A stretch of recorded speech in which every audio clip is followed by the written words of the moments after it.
Hello बंधु बान्धवीসকল আজি মই ব্লগটো পাকঘৰৰ পৰা আৰম্ভ কৰিছোঁ। মই ৰুটি বনাই আছোঁ। মানুহজনে ৰুটি খাওঁ বুলি ক'লে। তাৰ মাজতে আকৌ বৰষুণৰ বতৰ, বৰষুণ অহা দেখি অকণমান আহিব বুলি গম পাই আকৌ কাপোৰ ভৰাবলৈ বুলি গ'লোঁ। কাপোৰকেইটা ভৰাই বতৰ আকৌ আহি ৰুটি বনালোঁ।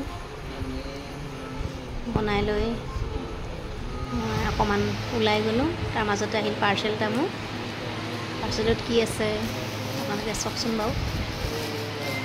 মই পাকঘৰৰ কাৰ্পেট এখন দিছিলোঁ।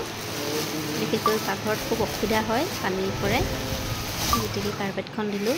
অৰ্ডাৰ দিছিলোঁ, খুব ভালেই আহিছে, সুন্দৰ আহিছে। ফ্লিপকাৰ্টৰ পৰা দিছিলোঁ। আপোনালোকে চাবচোন বাৰু এখন।